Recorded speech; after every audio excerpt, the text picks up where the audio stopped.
नमस्कार साथियों, स्वागत है आपका YouTube चैनल स्मार्ट पीसीएस में। और आज हम लोग बात करेंगे सांप्रदायिक पंचायत पूना पैक्ट के बारे में, जो 24 सितंबर 1932 को हुआ था। ठीक है, तो देखते हैं कि प्रथम गोलमेज सम्मेलन में तो कांग्रेस भाग लिए नहीं, और द्वितीय गोलमेज सम्मेलन में भाग लेते हैं कांग्रेस। तो उसमें गांधी जी कांग्रेस के प्रतिनिधि के रूप में जाते हैं द्वितीय गोलमेज सम्मेलन में लंदन। ठीक है, वहां भाग लेते हैं, लेकिन द्वितीय गोलमेज सम्मेलन असफल क्यों रह गया? तो उसमें भीमराव अंबेडकर द्वारा दलितों के लिए पृथक निर्वाचन की बात किया गया, जो गांधी जी को अच्छा नहीं लगा और वो इसका विरोध किए, और उसके बाद वो असफल हो गया और वो भारत आते हैं। और भारत आने के बाद मतलब क्या करते, दोबारा वो सविनय अवज्ञा आंदोलन शुरू करते हैं। लेकिन इस समय वायसराय वेलिंगटन थे। प्रथम गोलमेज सम्मेलन के समय इरविन थे, लेकिन द्वितीय में वेलिंगटन थे। वो गांधीवाद के बहुत विरोधी थे, गांधी जी के बहुत विरोधी थे, और गांधी जी को यरवादा जेल में डाल दिया जाता है। लेकिन भीमराव अम्बेडकर मतलब दलितों के लिए पृथक निर्वाचन की बात कर ही रहे थे। ठीक है, लेकिन गांधी जी क्या करते हैं, यरवादा जेल में रख दिया जाता है। और यरवादा कहाँ है? पूना में। ठीक है, पूना के यरवादा जेल में उसको रख दिया जाते हैं। ठीक है, लेकिन उसी पे वो मतलब अनशन पे बैठ जाते हैं। तो वही जेल में बात होती है गांधी जी और अम्बेडकर के बीच में। तो इसीलिए नाम दिया गया पूना में, वजह से इसलिए नाम दिया गया पूना पैक्ट। पूना पैक्ट मतलब समझौता। पूना में समझौता हुआ किसके बीच? गांधी जी और अम्बेडकर के बीच में। आइए हम लोग देखते हैं पूना पैक्ट के बारे में।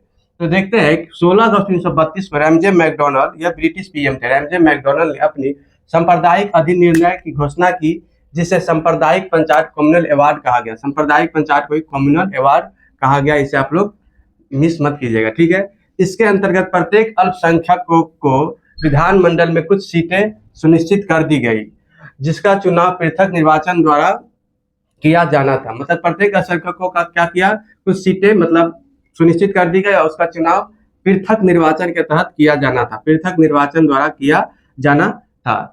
मुसलमान, यह कब हुआ था? 1909 के एक्ट के तहत, मार्ले मिंटो सुधार जो हुआ था उस वक्त ही इन्हें मतलब मुसलमान को पृथक निर्वाचन मिल गया था।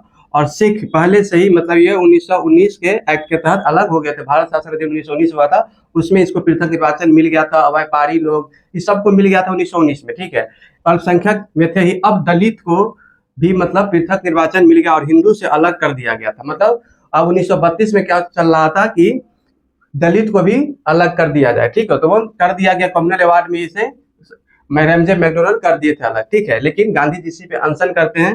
तो गांधी जी पहला आमरण अनशन करते हैं, कहा 20 सितंबर 1932 को करते हैं, यरवादा जेल जो कि पूना में है। ठीक है, यरवादा जेल में रहते हुए ब्रिटिश पीएम मैकडॉनल्ड के सांप्रदायिक निर्णय कम्युनल अवार्ड के विरुद्ध।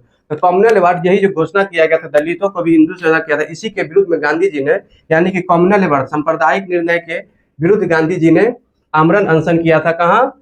तो यरवादा जेल में, पूना में। ठीक है, तो देखते हैं अम्बेडकर जी कि बहुत बड़े गांधी जी समय नेता थे भारत में, सभी लोग इसको बहुत पसंद करते थे गांधी जी को। तो देखिए कि अगर इस तरह करेंगे, गांधी जी अगर मर गए हुए थे आमरण अनशन में, अगर मर जाएंगे तो सभी लोग हम ही को बोलेंगे गांधी जी सही थे। यह मतलब दोनों के बीच में पूना पैक्ट हुआ कैसे, इसका प्रयास कौन करते थे? इसका प्रयास किए थे तेज बहादुर सप्रभु और चक्रवर्ती राजगोपालाचारी, सी राजगोपालाचारी यानी कि चक्रवर्ती राजगोपाल। इन दोनों के प्रयासों से ही बातचीत हुआ था। ठीक है, इन दोनों के प्रयासों से बातचीत हुआ था। मतलब ये लोग मतलब समझौता कराने बहुत आगे थे।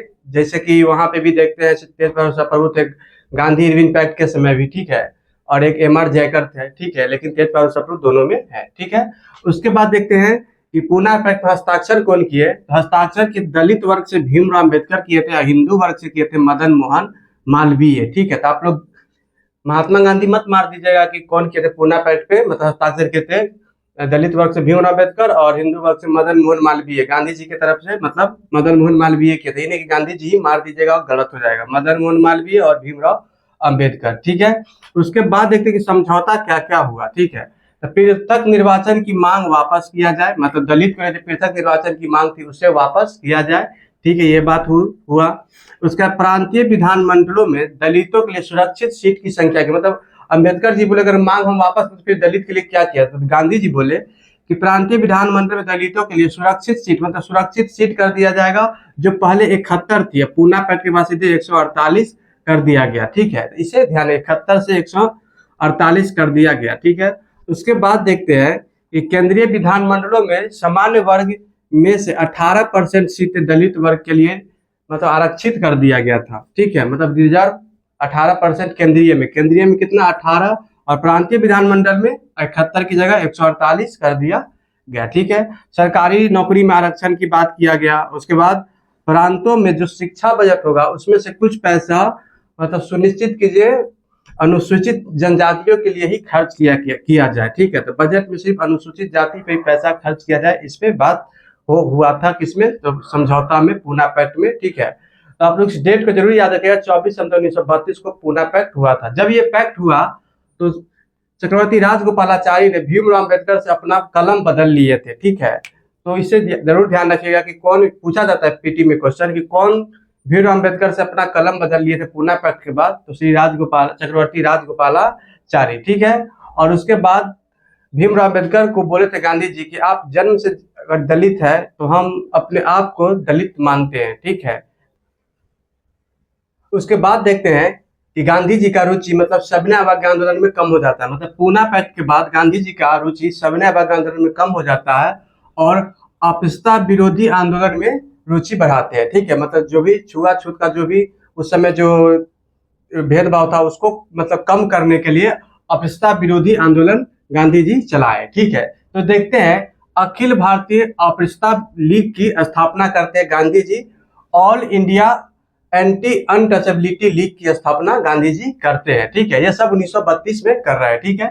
और इसका नाम परिवर्तन करते थे क्या, हरिजन सेवक संघ रखते, हरिजन सेवक संघ।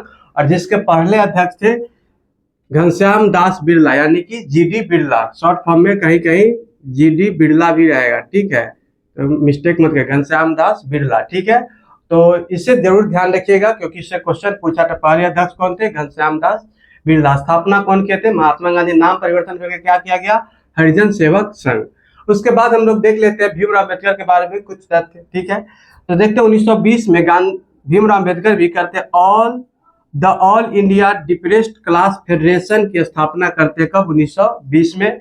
और 1924 में दलित वर्ग संस्थान की स्थापना करते हैं।